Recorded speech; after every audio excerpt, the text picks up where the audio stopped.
Hi, this is Michael Buffer, and welcome to the BoxHard Podcast. Hello, everyone. This is Mikey Garcia. It's the monster from the swamps, Regis Rougarou Prograis. Hey, what's up? This is King Carlos Molina, former IBF world champ. This is Michael, the Bounty Hunter, 2012 Olympian and your people's champ. This is Charlie Edwards, flyweight champion of the world. This is Fast Eddie Chambers, and you're listening to the BoxHard Podcast with my main man, Joey Coastman.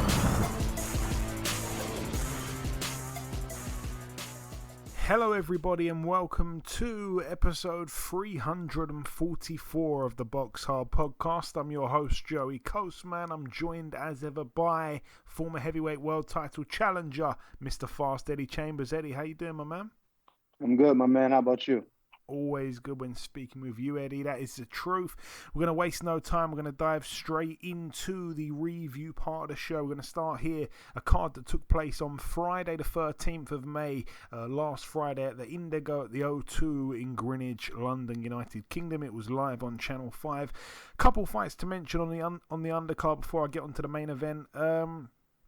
Brad Pauls with a win. He's now 16-0, a split decision win over 10 rounds against Ryan Kelly, who's now 16-4.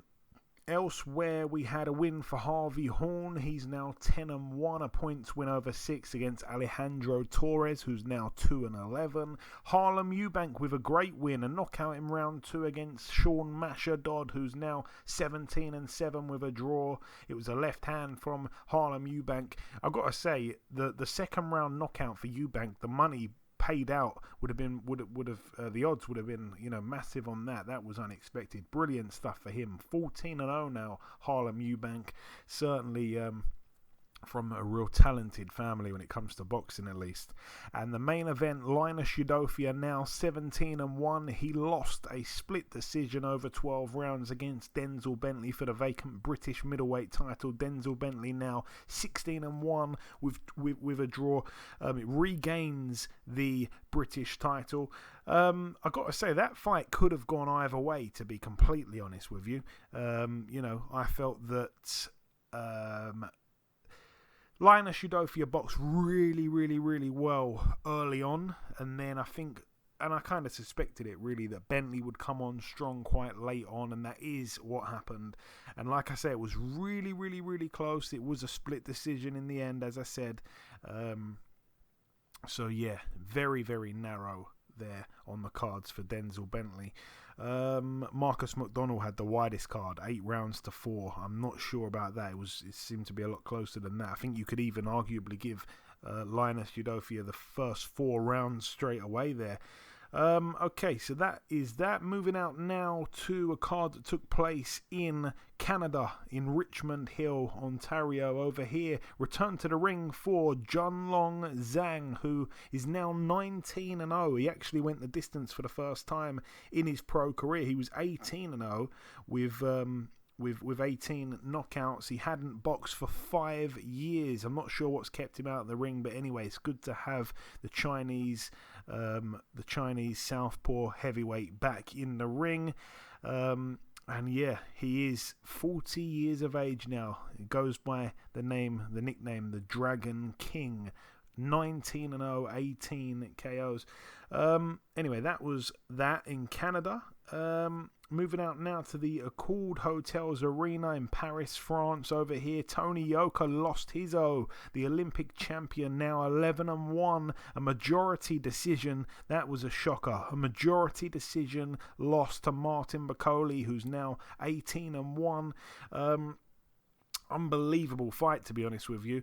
You could see as soon as it started that the demeanor, the energy of Martin Bakole seemed to be on another level to Yoka's, and just the way he was pushing Yoka back. I mean, Yoka wasn't even flicking out the jab, he was just letting him walk in. And I've got to say it, Martin Bakole isn't the quickest. I think his timing is okay, but he's not the quickest, and he shouldn't be able to hit you so easily. And I was very, very shocked at how easily Yoka was being tagged. He was down, I can't remember what round it was in now. Can't remember what round it was in now. I think it was the very first round, if I'm not mistaken. And that was shocking. I was thinking, wow. And then he ends up getting up. And I thought that Yoka would win on points. And I even thought if it was going to be close, they're just going to give it to Yoka. Boxing, politics, and all the rest of that. But it ended up being so wide in the end that some people didn't even give Yoka a round. And Martin Bakole somehow won on points, but like I say, one card was a draw, and some people are saying that's the worst scorecard that's ever been seen in boxing. So yeah, it was mad. But full credit to Bakole. I have to say, I think he's done quite well since losing to Michael Hunter. He was a little bit kind of quiet for a while. I think he had a couple fights. He was able to beat Sergey Kovalev. But, you know, it's good to see him get this win here, because I feel like that's what his career needed. You know, African heavyweight based in Scotland, and it hasn't really been easy for him, to be honest. He was on, I can't remember if it was, he was with Cyclone for a couple of fights, I think, and was that on ITV, I think, back in the day. I've even forgotten what channel that was on. But he was on terrestrial TV a couple of times, and then since then he's been on a couple of Eddie Hearn shows. But it's all just been a bit slow, and you know, we've kind of seen his progress come to a bit of a stop. So it's great to see him back, you know, with momentum here. I guess he has to build from this here, and it's just a great win for him to beat and take the O away from an Olympic champion in their backyard, by the way. I think that's a great achievement for him, so I'm very pleased for him. Moving out now to the BJK at Katlar Arena in Istanbul, Turkey. Over here, it was a weird one. Avni Yildirim, former mandatory challenger to Canelo. He rematched a guy that he completely shut out in his last fight, Yusuf Kangwell. This time though, Kangwell knocked Yildirim out in round 9. Shocker there for the vacant WBC Asian Boxing Council super middleweight title. Some people saying potentially fight of the year. I think Kangwell put Yildirim down. Then in the mid rounds, I think Yildirim come back and dropped Kangwell. Then Kangwell comes back and stops Yildirim in round 9. Sounded crazy, but I didn't actually see it. Avni Yildirim, I mean, what on earth is he doing now? This one took place at the Dignity Health Sports Park in Carson, California, USA. It was live on Showtime. Let's start with let's go straight to the main event. Jamel Charlo now 35-1 with a draw. A KO in round 10 over Brian Castagno, who's now 17-1 with 2 draws. Obviously, it was a total undisputed fight there for the WBC, WBA, WBO, and IBF super welterweight world titles. Castagno down twice in that 10th round, and he loses his O as well, obviously, in this rematch here. I felt the first round was a really good round. It was, for me, impossible to split them. Charlo was fighting off the back foot. He was countering. Castagno seemed to be bringing the heat. He was aggressive. I gave that first round a 10-10. Round 2, I gave to Charlo. I think the round ended very excitingly. Both guys landing big shots on each other's chins. Round 3, I gave to Charlo. Round 4 was a bit of a crazy round. It was an unbelievable finish to it. Both men looked staggered at the end a little bit there. Again, I was kind of on the fence. I'm not sure who to give the round to. Round 5 was another unbelievable round. Ebbs and flows. Every punch in the book was landed by both guys. I gave the round to Castagno. Round 6, I was starting to think at that point it was potentially turning into fight of the year type stuff. I mean, I gave Castagno the round. I had, I think, 3-2 to Charlo and 1 even round in there. It was very good action up to that point. Round 7 I gave to Charlo. Round 8 was a really close round. I mean, I'd probably edge it to Charlo. Round 9, Charlo at this point wasn't overcommitting at all. He was picking his moments to throw punches well, and he was using his superior footwork. He was using his superior hand speed, and every time he got caught, he'd fire back and land something in response. You know, he was fighting a smart fight. I gave him that 9th round. Round 10, of course, Charlo initially puts Castagno down with a left hook. Castagno kind of fell to his knees. It was a little bit of a delayed reaction. The referee allowed him to get back up, and even though Castagno, I felt, was clearly all over the place, the legs were gone, It probably should have been stopped right then and there. But the first punch that connected with him put him down again. And, of course, the referee then waved it off. It came out of nowhere as well. Castaño getting caught with that first punch that put him down the first time. That kind of just came out of nowhere. It really happened very fast, and all of a sudden Charlo gets the knockout win. I was very impressed with him. He deserves a lot of credit, I think, Eddie, because obviously he had that rematch in the past with Tony Harrison. The first fight was really kind of controversial, could have gone either way. This one, the first fight was controversial, and most people felt Castaño did enough in that first fight. But this one here, to close the book on Castaño in this manner, I mean, yeah, people are rightly so arguing that Charlo should be in that top 10 pound for pound without a doubt, and I think they're probably right. Yeah, I agree. I mean, and I'm not the biggest Charlo fan on earth, but I think the performance he put out was a great performance. He showed a lot of different dimensions. He showed toughness. He showed boxing ability. Showed power, of course, and he showed it a little later in the fight, which, he said after the fight, my power, I think he said, not my power carries late, but he says I get stronger as the fight goes on. He kind of proved it a little bit in this one. And even in their previous fight, I think he did well at the end of the fight. So, I mean, he proved that if if people are willing to vote that in, but vote him in, he probably does deserve to be at least in the conversation. He's an undisputed champion, first one at 54. So you got to give him credit where it's due. And like I said, I'm not the biggest Charlo fans because of, some of their antics at times. But, I mean, he's one of the best fighters in the world. You got to give it to him. And as far as how the fight went and the knockout in particular, I think the way he fell with the delayed reaction, I think that it was such a surprise to me, and is because of how well Castaño was taking his punches and how he would just come back and they would just keep going back and forth. Even when he started to box a little bit, I think he was getting hit cleaner, and he was having to fall into certain traps, and he was also, like you said, returning off of everything, just making sure that he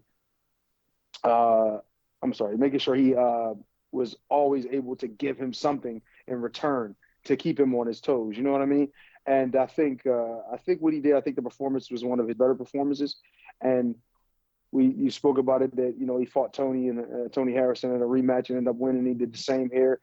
Performance was a little better with Tony in the rematch. No, I can't even say that because I think Tony Harrison was winning the fight up to the point of the stoppage with, Charlo stopping him. But I think he was performing even better in that fight, but he's still on the short end. And in this fight, I think he was definitely performing better. His boxing ability, he showed it more. He showed it. He showed the toughness. I mean, he's always been tough and a pretty good chin for what I've seen. But he showed a lot of, like I said, a lot of different wrinkles, a lot of different dimensions that were quality.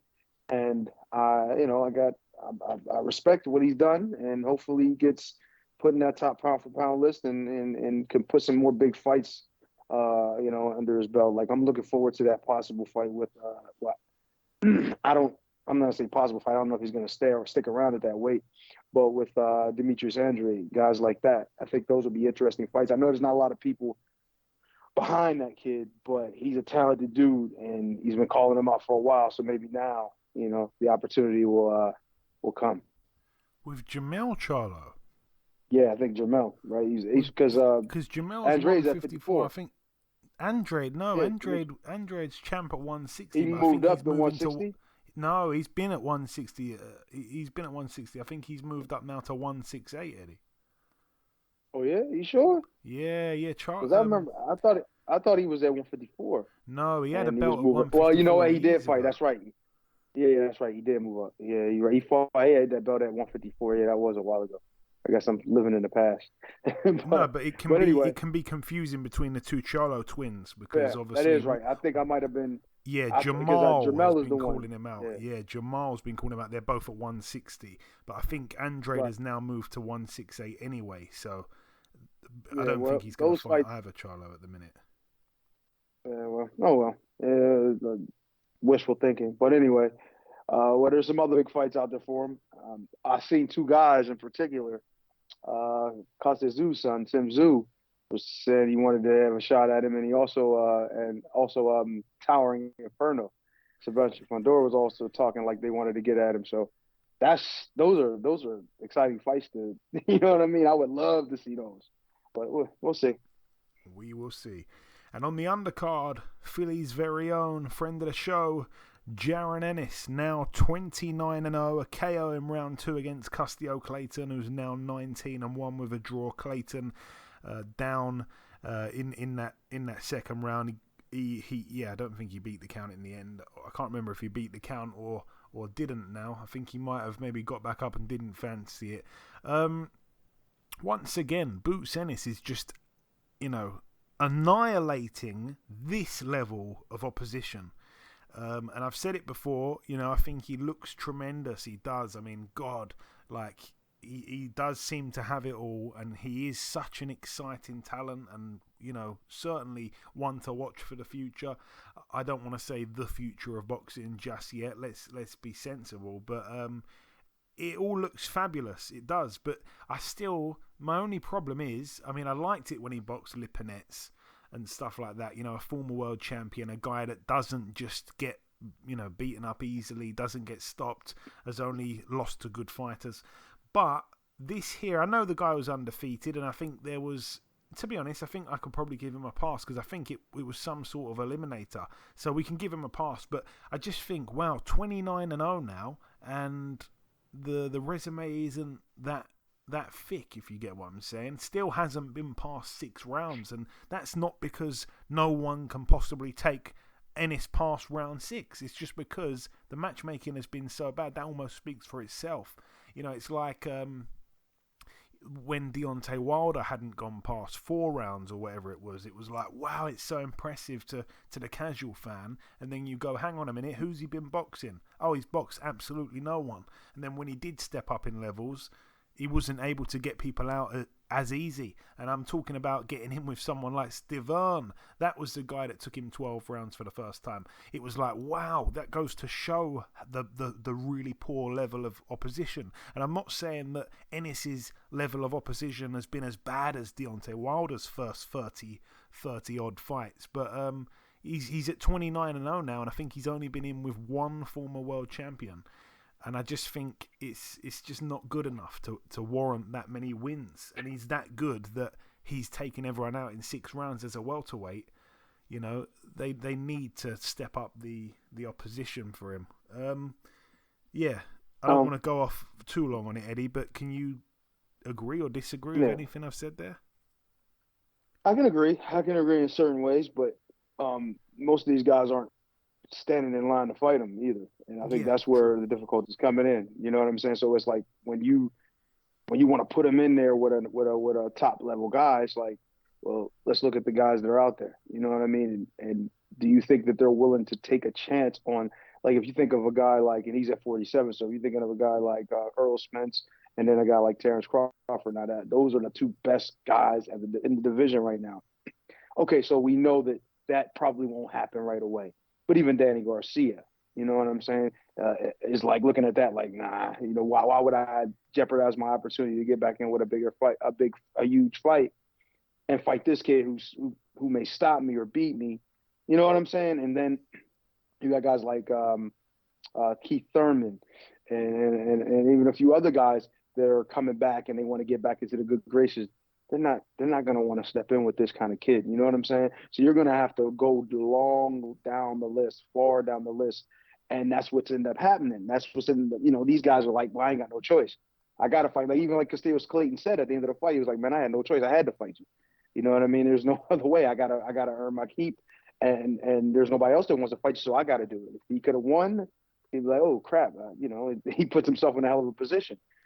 But nobody's going to want to fight Boots. So it's going to be a really, really difficult time for him on his way up. And to get that fight, that signature fight that he needs, he's got a couple decent ones, but he does need a bigger fight to get into the rankings to where he needs to go in order to get the fights that he wants.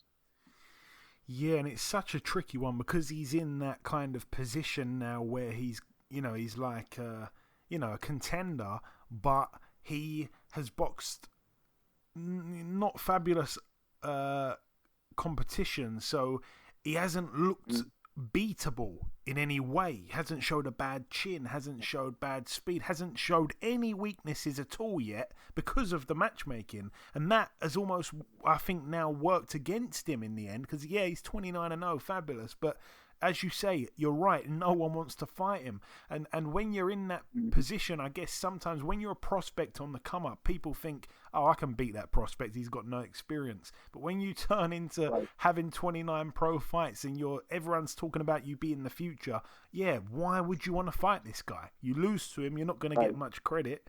And if you beat him, you're not going to get much credit, and if you lose to him, you're in a terrible place. So yeah, he doesn't really have much. It's high risk, low reward, and that's the position he's in. But no, it's interesting because again, I would say like I just don't want anyone to scream at me here, but I'm going to compare him momentarily to Conor Benn. And I'm going to say, Conor Benn, he showed some vulnerabilities. That's why I think people are more interested in, for example, fighting Conor Benn, because he's shown these little things that perhaps people could exploit. And he, by the way, people have come and tried, and he's annihilated people in unbelievable fashion. Conor Benn at the minute, oh my God, he's on fire. Like, honestly, he deserves everything he gets at the minute in terms of the credit he's getting, but he showed little chinks in his armour. Whereas Ennis, and I want to say Ortiz Jr. a little bit, but probably not as much as Ennis. At the minute, Ennis, everything he touches turns to diamonds. It's just everything's gone perfect. Anyway, moving on. We're going to move now to the Forum in Inglewood, California. This one was on Fight TV. I've got to be completely honest. I fell asleep and woke up several times during this fight card, and I haven't watched it back. But what I can tell you is that all three of Fernando Vargas's sons picked up wins, two of them with first-round knockout wins. Those being Fernando Vargas, he moved to 6-0, a first-round knockout against the previously undefeated Terence Jarman, who's now 3-1. Emiliano Vargas made his pro debut. Apparently, he's the most talented of the three. I think they all agree on that. He made his pro debut with a first-round KO against Mark Salgado, who's now 1-2. And Amado Vargas turned 4-0 with a fourth round unanimous decision over Anil Dudo, which we mentioned last week. Don't need to go in on him again, and that even sounded wrong. Moving up the card once again, I don't know if you heard about this, Eddie. You probably did, to be honest, but Evan Holyfield, the son of Evander, knocked out brutally in round 2. I say knocked out brutally. Oh, no. He didn't get slept, but he fell face first on the canvas against a guy who's a part-time boxer, part-time electrician, who has now got a record of 7-5. He had work on Monday. I don't know if he ended up going in or not. He was very, of course, excited and happy with his performance. But yeah, he knocked out Evan Holyfield, who was about to become 10-0. And Evan Holyfield, I'm going to just paint the picture here. If you were to bet £100 or $100 on Evan Holyfield, you'd get back $1 or £1 on top of your stake. That's how sure they were that he was going to beat this guy who had a record of 6-5. And yeah, Jermaine McDonald is the guy's name. He was a 16-1 underdog, and he knocked out Evan Holyfield face first, and he got back up, and he was completely gone, and the referee waved it off, and he shoved the referee, and it was a terrible few minutes for Holyfield's son. Shocker. Elsewhere on the card, Kubrat Pulev got in with Jerry Forrest. Kubrat Pulev now 29-2. Jerry Forrest now 26-5 with 2 draws. A unanimous decision over 10 rounds for Kubrat Pulev, and this is one of the reasons why I kept falling asleep, because Jerry Forrest, when he turned up to the arena, they wrapped his hands. He tried to put his gloves on, and the gloves didn't fit. They were the wrong size, so that delayed it for a long time. They were trying to get him some gloves. In the end, I think Pulev ended up giving him his backup gloves. So he actually boxed Pulev in Pulev's own gloves. But it was wild because it delayed it, I think, by about an hour, because there was just so much speculation of what was going on, and it was really badly miscommunicated, and no one knew what was going on. I think for over 2 hours in the arena, there was no fights at all because there was a concert in between where I think we had, I'm not even sure, I think it might have been P. Diddy's son and it might have been someone else. I can't remember now. I don't know why they mix these concerts and boxing together. I still don't quite understand it. But anyways, Kubrat Pulev picked up the win. He completely dominated Forrest. I tell you, I was really quite shocked. I mean, Pulev, even though I think he's 41 or whatever, I felt that Forrest was on a bit of a high after giving, a more than good account of himself against Michael Hunter, arguably beating Hunter. And I thought that was going to spring him into this fight here with a lot of belief in himself, which he probably hasn't had at all times in his career. But no, he could not get near Pulev. Pulev was far too good, completely controlled everything. And then Sergey Kovalev, unfortunately I missed this one, but Sergey Kovalev weighed in at 196.5 pounds. Obviously it was at cruiserweight, and he boxed the younger brother of Tavel Pulev. Kubrat Pulev actually had his fight, then came out and worked the corner of his younger brother. Tavel Pulev now 16-1. He lost unanimously over 10 against Sergey Kovalev, who, by the way, I think was an underdog now I remember betting on the fight. Can't remember if he was an underdog. I think he was underdog, or maybe about even money, which I could not get my head around. I thought, well, how on earth is he, how can he be an underdog against a 16-0 fighter who's older than him just because the guy's Pulev's brother? I couldn't get my head around that. And Sergey Kovalev looked quite old in there from what I did see. Like, I don't mean his style, but I mean he even looked like he'd aged a ton since I last seen him. But yeah, good stuff for him if he decides to stay at cruiserweight, which I think he is going to do. That's that one. Moving out now to the Toyota Arena in Ontario, California. It's the final card to mention. 2 fights to mention over here. It was on DAZN.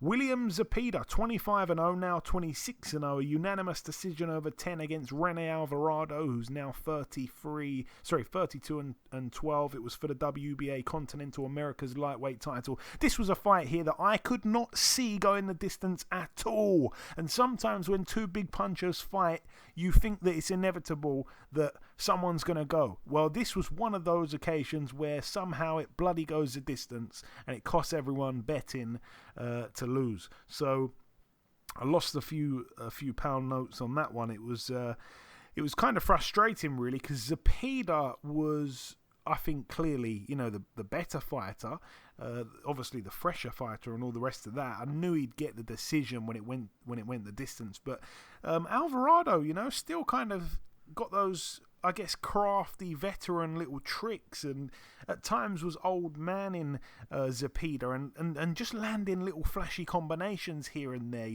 letting Zepeda know that he's still very much there, even when he was getting tagged with big shots, which usually people take and end up on the floor from Zepeda's gloves. But no, Alvarado was taking the punches and firing back, and yeah, he kept a good poker face. And I actually think that in the end it was very, very close, it really was. And it was a real learning fight for Zepeda. I think he's going to be a much better fighter for it. But credit to Alvarado, man. He's a wily old fox, and yeah, I really thought that he boxed smart as well, and yeah, massive credit to him. It was a good fight to watch. And the main event, Gilberto Ramirez now 44-0, a KO in round 4 against the severely overmatched German fighter Dominic Bozell, who is now 32-3. He was KO'd in round 4, as I said. It's what I expected to happen. I felt that, Ramirez would be way too good, really, for Bozell. Bozell isn't that great, to be honest, and Ramirez, since he's moved up to 175, is on a little bit of a run now in terms of knocking people out. So, yeah, I always felt that talent-wise it was a gross mismatch, and I felt that form-wise Ramirez is in really good form at the moment, even though the competition hasn't been outstanding of late, especially. One thing I'll tell you, Eddie, and I don't know much about this kind of stuff because, it's not really my field, but, boxers obviously weigh in the day before the fight, then they put on loads of weight when they're rehydrating and stuff like that. Well, I don't know if I've ever heard someone put on more weight than this. So he weighed in at 174 for a light heavyweight fight here against Bozell. They said that when he got to the arena the next night, he weighed in at 175. It was 174 and 3/4, right? So let's call it 175. The next day, when he arrives at the arena, he weighs 204 pounds. He's put on 29 pounds in one day. What? 29 pounds in one day. Yeah. See, that's why sometimes they have those rehydration clauses in the contracts. Like, you remember, I don't know if you remember this fight. You're kind of young, but Arturo Gatti and Joey Gamache. I just talked about this with somebody else. Yeah, and Arturo Gatti mentioned it before on the podcast. A few months I probably did. I know I was talking to somebody else about it. And it just, every single time we talk about it, that comes to mind. And the reason is, if you watch how disgusting that knockout was and how much bigger Arturo Gatti looked, it was a mismatch. So it's like, when I see stuff like that, it's like, that's why they have those clauses, because people will come down from, like, like say from cruiserweight. Like, he comes down from 200 pounds or who knows? He could be coming down from 220 now, and thinking about how much weight he put on in one day. So it's like, it's just so tough. And you're literally fighting somebody that is 2 weight classes above you, basically, because he was a heavyweight. Like, you're fighting a heavyweight in a fight on the night, but the night before you've seen him weigh in at 174. Or 175. It's incredible. And they got to have these clauses. You got to make these guys at least have to some degree, make some kind of weight. Not necessarily like, oh, you can't eat or you can't live, like, be comfortable, but you gotta have something, because those types of things that, you're fighting somebody out of your weight. You might as well just go fight heavyweight then. You know what I'm saying? So it's unfortunate for the other guy. I feel bad, but that's what I've been dealing with my entire career. So I can't feel too bad. Yeah. I mean, I just thought, wow, 29 pounds in a day, that's insane. And I believe they weighed the other guy, and he was, on the day of the fight, around about the mid-180s. So on the actual night, there was about a 20-pound difference in there. Crazy. And he looked a lot bigger, of course. Anyway, that is it, though, for the review part of the show. The final thing for me to do is to welcome this week's special guest.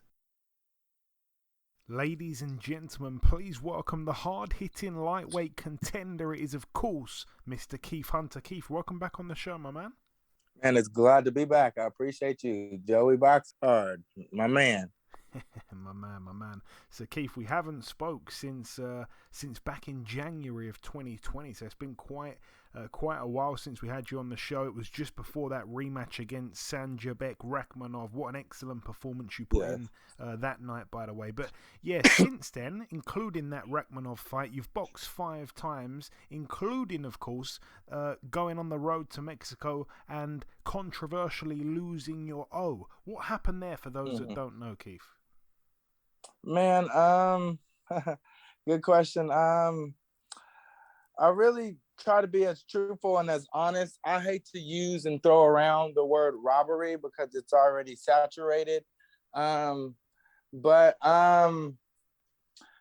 basically it was scheduled for 8 rounds and it did go the distance. I felt like I did my job as far as winning him on points, but I did lose a point in one of the rounds. They deducted me or took off a point due to stiff arming, which me being a longer person, I use my arms in order to get out of, or to keep my distance and to get out of, tight spaces.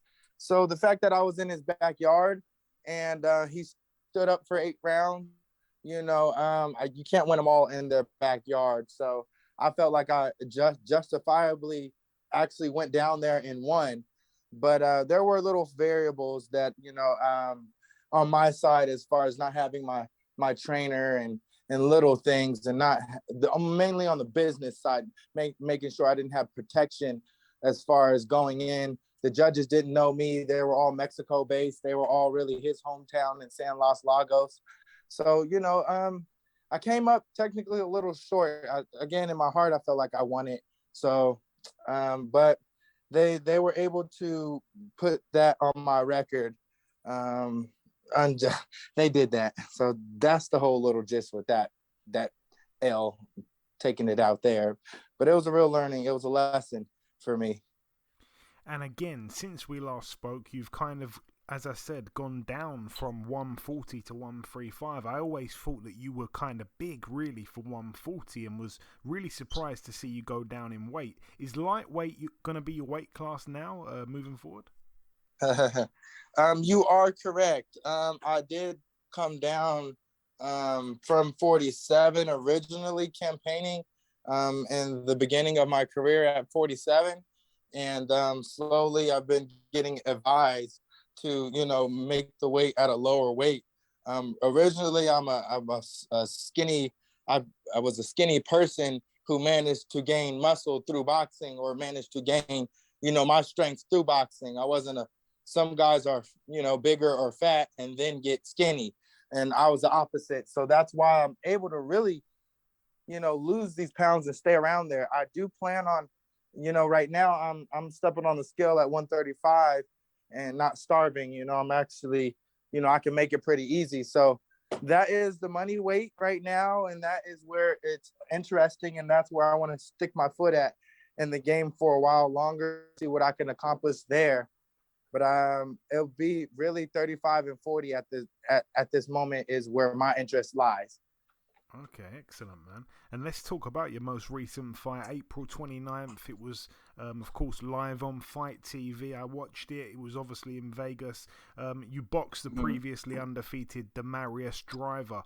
You beat him, Yes. Of course, unanimously over 10. How did it feel to take somebody else's O for the first time? That's a good question, too. Having my zero taken away from me, it's really... I really, when I lost, I beat myself. That opponent didn't really necessarily beat me, but that gave me, I can't lose no more technically, meaning I've dedicated myself, and that gave me a lot more discipline in areas for myself to make sure that doesn't happen. So the fact that now that I'm past losing my own zero, now to reflect on now I accept it, having a blemish record. Now to flip on the other side of the coin is to take someone else's zero after having mine's taken away.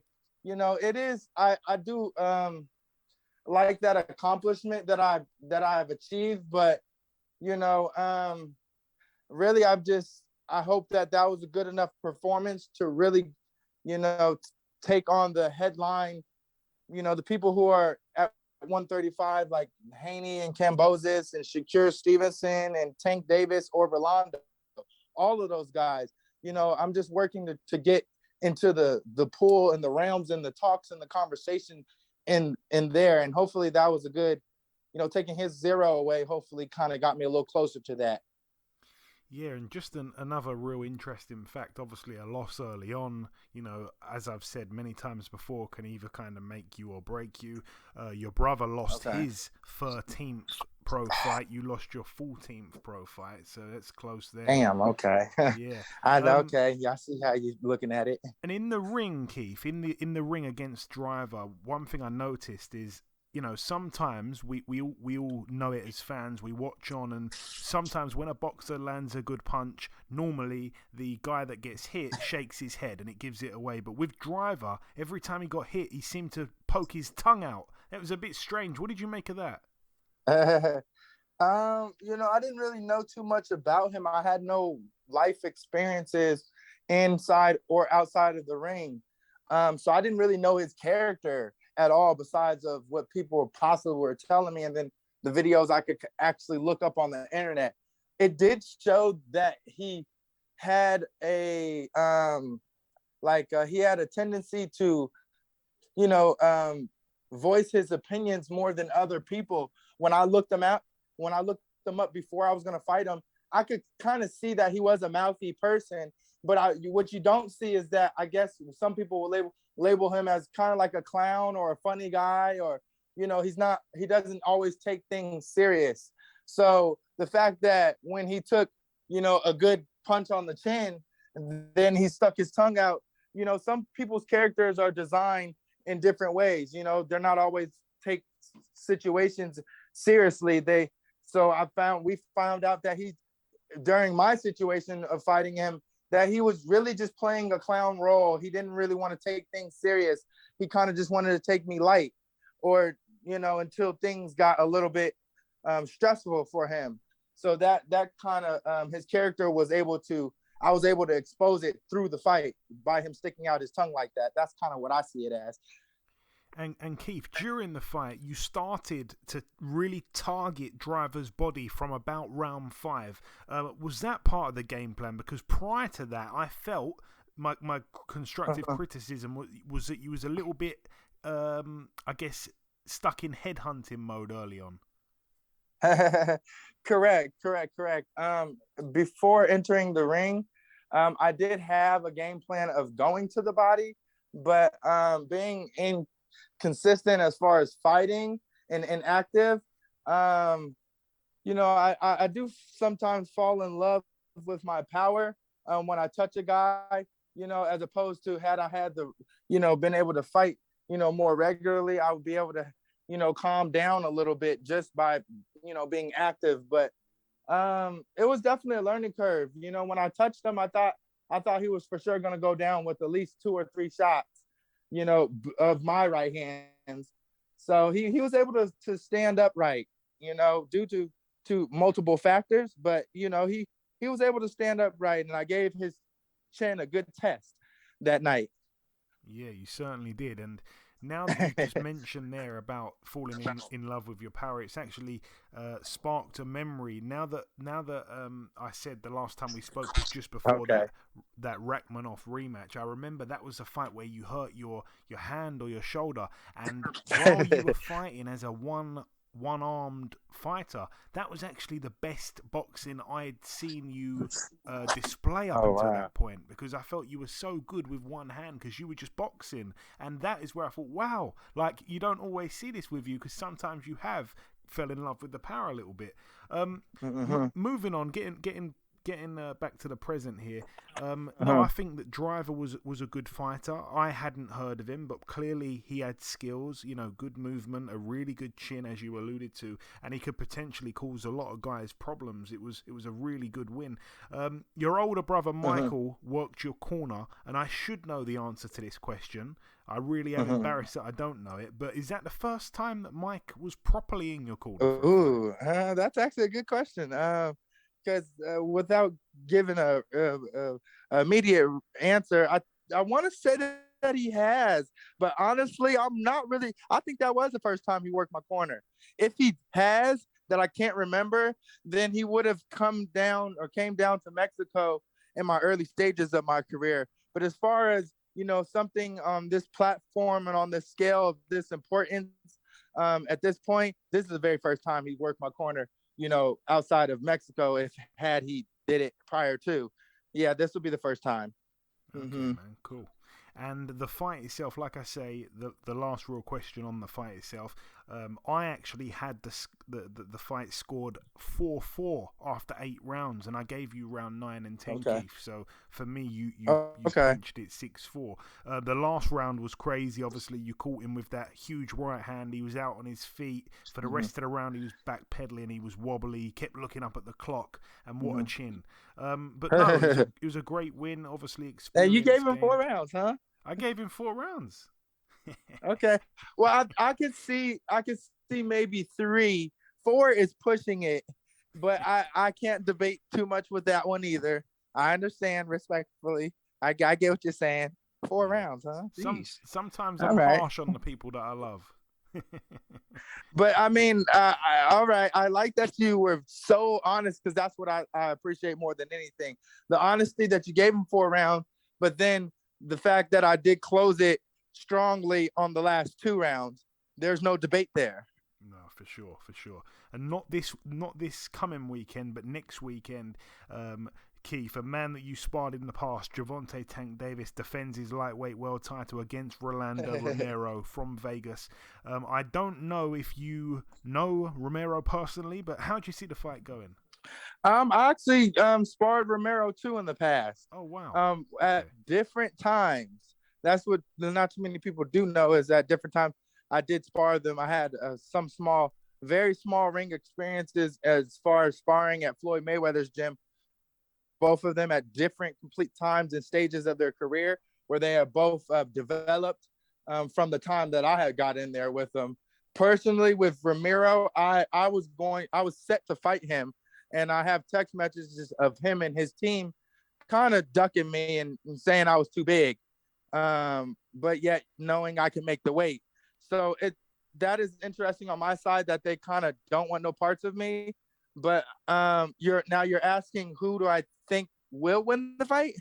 Yeah. How do you see it playing out? A lot of people think it's a whitewash for Davis. Yes, Davis, I believe, ultimately is going to come out victorious. He's going to have his hand raised. Now, in the fashion of a knockout, I do believe he can accomplish that as well. But Rolando he's outside of whoever likes his character or not, just trying to assess his boxing abilities. He is not a traditional boxer. He kind of is a slugger and a brawler who tries to use angles in box, which with that being said, is going to give Tank Davis some adversities, some obstacles. He's not gonna flatline. I don't think either of them are gonna knock each other out, because I heard Romero thinks he's gonna get Tank out of there in the first round, and vice versa. I don't think nobody's gonna get each other out of there in the very first 3 rounds, at least. It's a potential. It is a high potential, but I just think that we'll at least see a good 5 rounds before somebody actually, just because of the styles of both of them, we'll actually see a couple rounds before they actually start to really let their hands fly. Okay, well, we're all looking forward to it. I'm sure it's going to be exciting while it lasts. And also, your brother against Hughie Fury, we're hearing that an announcement is close. Obviously, it's not been officially announced just yet, but what can you tell us about that from your angle, Keith? And what are you asking specifically as far as if he's taking the fight, or how does that go down, or what? Yeah, I guess how does that go down? I mean, it's a good fight for Mike. I think him coming over to the UK as well is a good thing from a selfish point of view for me, but also for his career. Okay. I got you. I hear you. Okay, now I get what you're saying. I have very little information as well, because it's still in the beginning of hearing and him telling me about the fight. But basically, to my knowledge right now, he is taking it. He is going over there. Michael, he's already traveled on an amateur and a professional level across the world to face different types of styles and opposition. So it would just be, my brother taking the actual proper time, which I think they're allowing. It's enough time for him to get it ready, prepare, for Fury. Fury, I don't really have too much information on Hughie Fury. I just know he's a big guy, and I don't think he really uses his length too much to the maximum. But I think he's tough and he's a big guy. But my brother does better with those big guys as opposed to guys his size. Yeah, I think that's a fair point, to be honest. I can't really argue with that. It's a fight that I cannot wait to see. Hopefully the announcement is coming real soon. And just finally, Keith, before we let you go, if you've got any closing words just to the listeners before we wrap it up, say whatever you like, my friend. Man, I just want to take this time to appreciate you always following me from, the very early stages of my career until this point now. You are very good for boxing and the culture of boxing and the way you push it and your unique truths, and the way you view the fight game is uniquely your own. So I always would have extra time and to politic and actually just kick it with you. So I just really, it's just this last message, just appreciation to Joey BoxHard for holding me down this time and for the duration of my career. So I'll make sure I'll always be, available to you, Joey. Hey, I appreciate those words, Keith. I truly do. It's always a pleasure speaking with you, family. Keep working hard and winning, of course, and we'll speak again soon, I'm sure. Hit my line anytime. One call, that's all. Okay, now it's time for part 2 on this week's show. This part, of course, the news part of the show. I'm going to really keep it brief on this, but 2 British world champions, or former world champions I should say, have decided to retire pretty much about 1 or 2 days apart from each other, and those men of course being Kell Brook and Amir Khan. We're not going to see that rematch. There was no real need for it in the end, but Kell Brook retires from boxing. Kell Brook, I'm just going to keep it so brief, and I almost feel like I'm doing both men a disservice because they deserve much more than the brief sentence that they're going to get out of me this week, but there's just not enough time to go in detail just yet on this.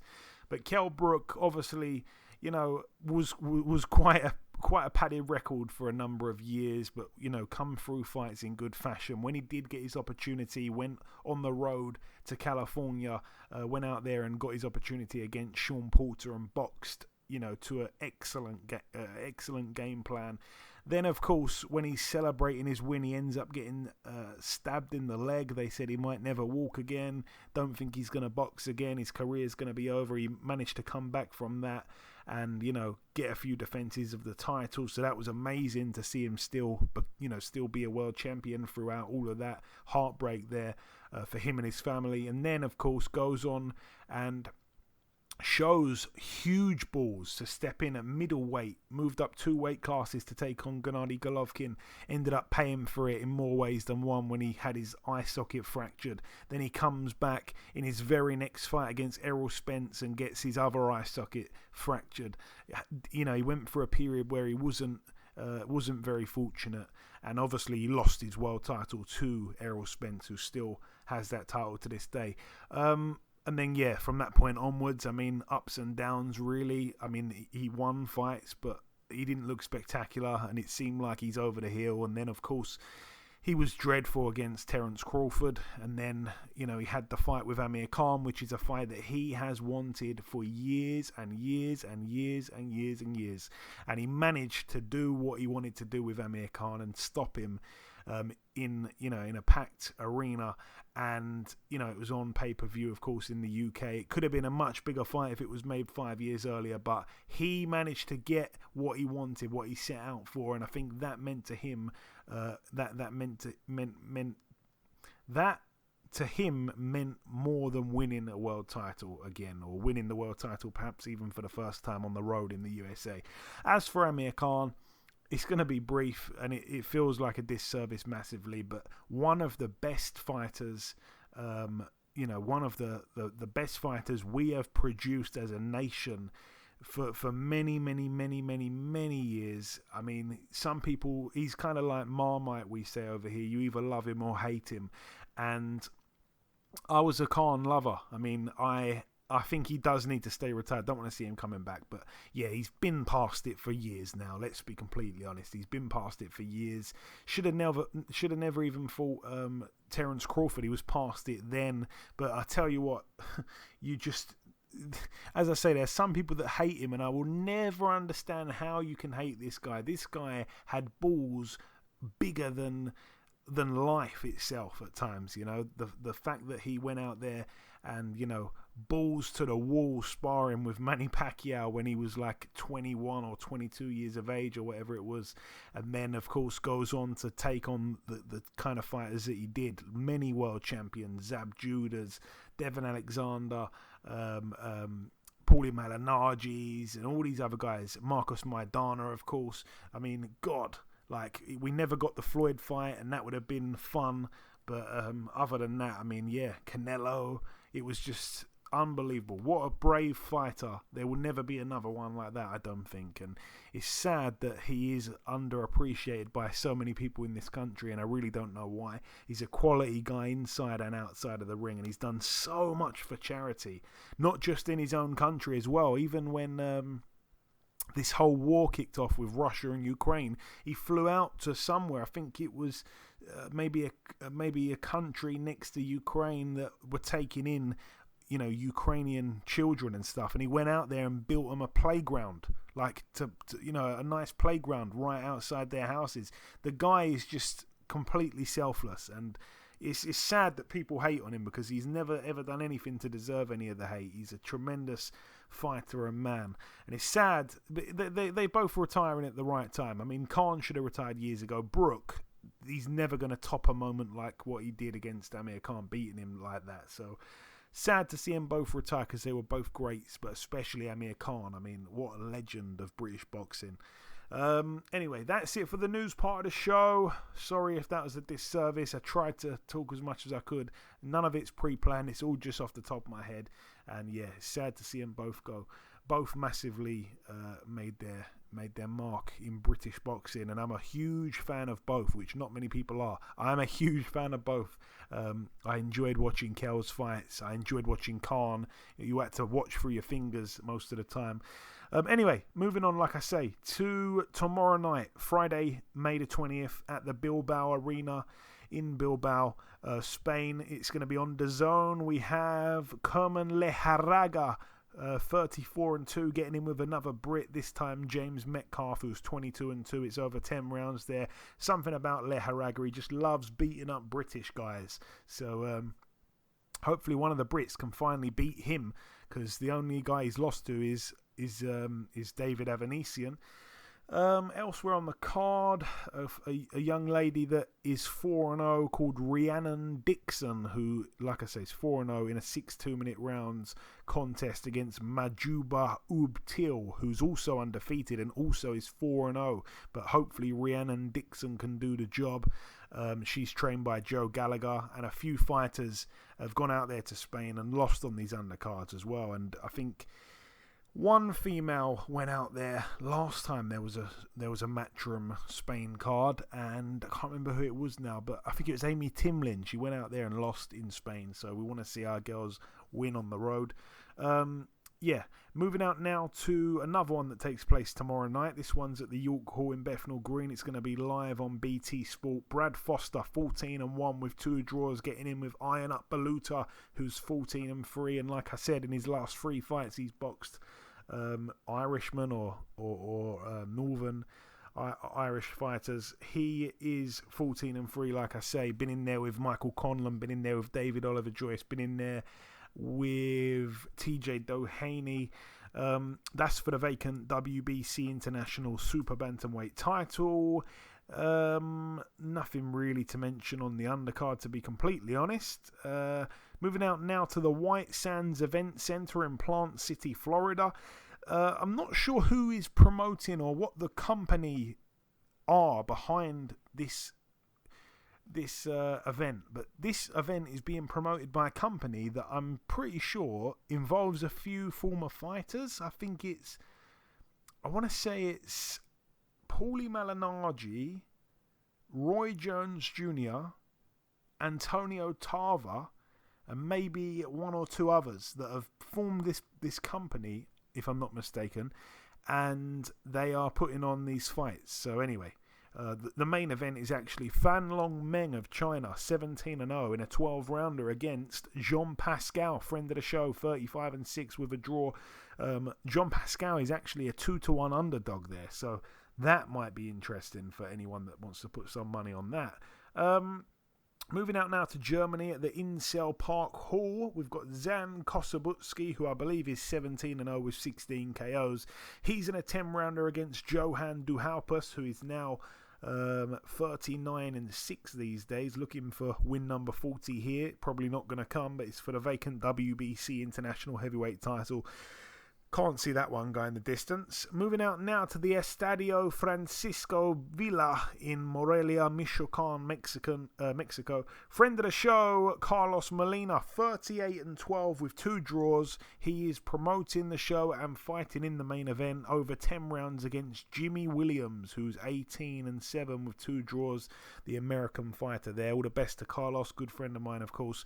Moving out now, Eddie, I'm going to come to you for this one at the Coca-Cola Arena in Dubai. This one was supposed to take place in Africa. I think it was going to be taking place in Ghana, if I'm not mistaken. And it's been moved to Dubai. Doesn't make any sense at all. And the fight itself, I think the loser has nowhere to go. The loser perhaps should think about retirement. And that sounds harsh. I'm not sure if you know who I'm talking about here, but we're going to see Tevin Farmer, 30-5 with a draw in a 10-rounder against Mickey Bay, 23-3 with a draw. Both men former world champions. Both men have kind of been frozen out of their respective weight classes. I think they're both in the same weight classes these days. But anyway, both guys have been frozen out, I'd say, in recent times for not much wrong, I guess I'd say. Tevin Farmer obviously lost to Jojo Diaz and hasn't really had much luck since then. And Mickey Bay, I remember him losing to George Kambosos, and it was pretty much because he got dropped and there was a 10-8 round in there, and that's why Kambosos beat him on points. And Kambosos now, of course, look where he is. So, yeah, they haven't done much wrong, but they found themselves in no man's land, and now they've gone from going to be fighting in Africa to fighting in Dubai, and I think the loser's in a really bad spot in that fight there, Eddie. Yeah, I can agree, man. It's going to be tough, and the messed up part is they're both good quality fighters with talented, you know what I mean. And you would say upside, and you would normally think in a situation where there's, sky's the limit because they've both been titleists, and, it's just, but they are at a crossroads, and you don't want to go down from where they are because then it's hard to find your way back up. And, for Tevin, and obviously I have a vested interest, well, I don't say that, not necessarily, but, and my guy, Ann, is with them. So I'm definitely supporting Tevin. He's a good dude, and he's a good quality fighter. I actually I think I've met Mickey Bay. I can't remember. I know my brother fought his brother, and when we were kids in the amateurs.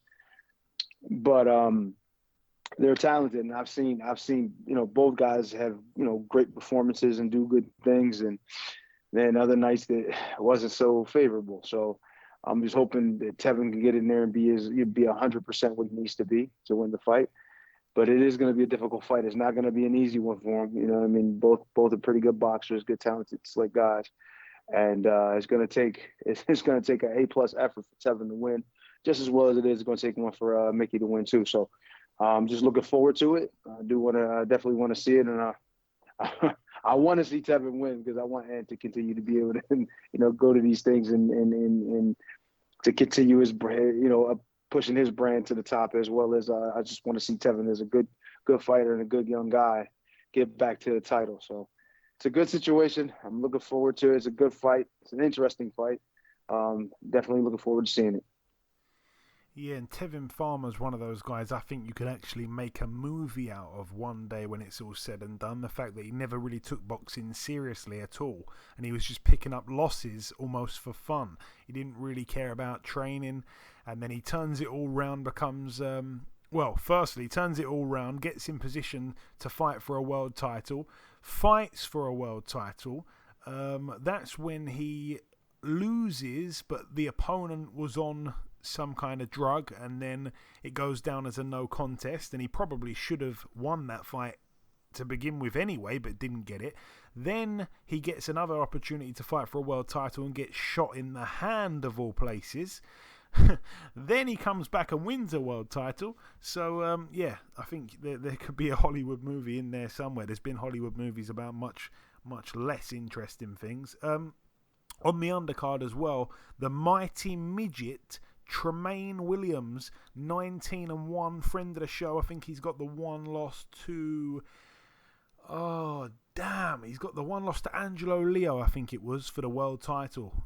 So, yeah, Tremaine Williams looking to get back to the top in a 10-rounder against Isaac Saki, who's 25-2 with a draw. So, a few friends of the show on that card there in Dubai.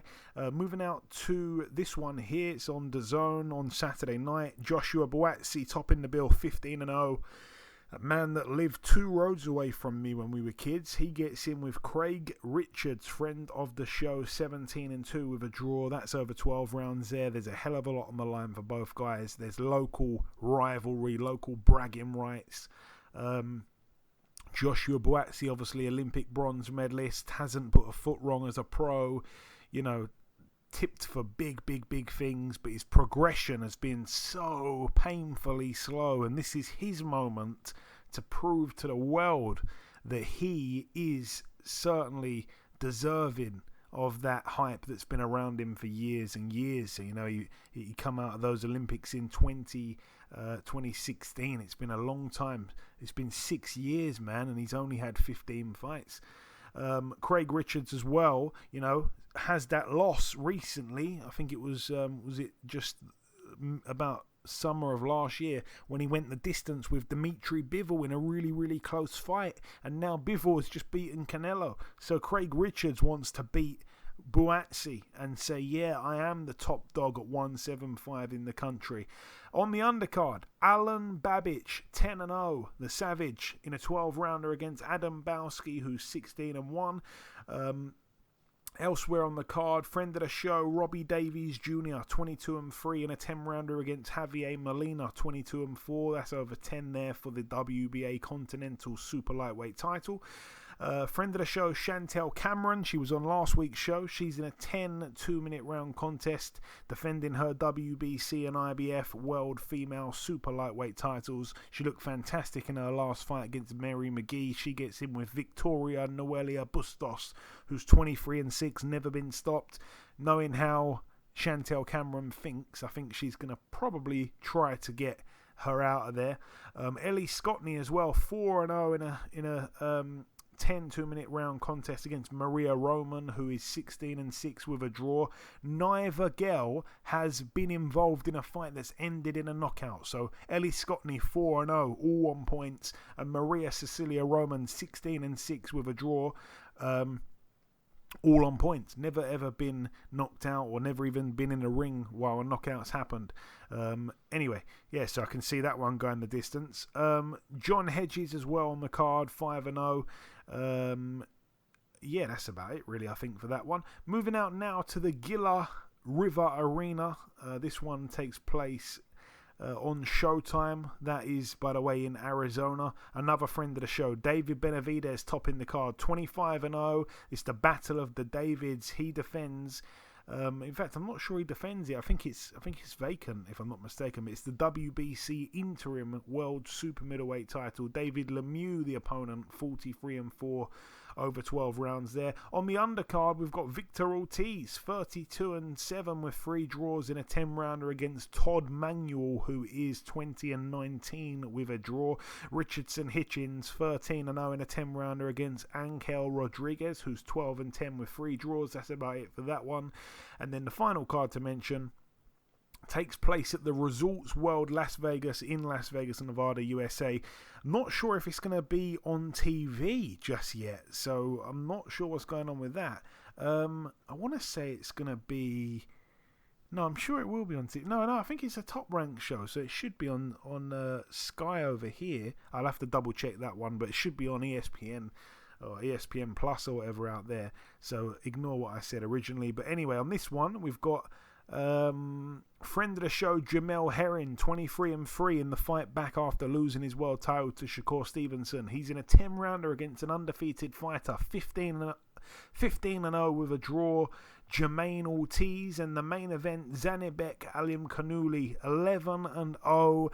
One of the most exciting, I guess, prospects, if you want to call him that. Some people would class him as a contender already. Yeah, one of the most exciting guys. He's in a 12-rounder against Britain's very own Danny Dignam, who's 14-0 with a draw.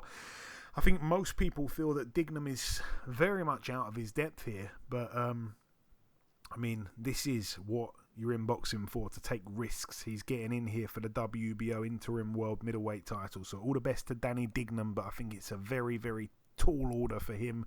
But anyway, that is it though for the preview part of the show. In part one, we did the review part. There was a lot to go over. We welcomed our special guest, which of course was Keith Hunter, very good friend of mine. And then in part two, we brought you the news, which was pretty much discussing Amir Khan and Kell Brook's retirements, which they hated each other so bad. Then they had a fight. Then they shook hands and had a nice hug, and now they've retired within days of each other. It is such a fairy tale, this sport, and then it's been topped off there with the preview part of the show, and there was a lot to go over there as well. The final thing for me to do is to come in with the outro, which I'm going to do in just a couple seconds.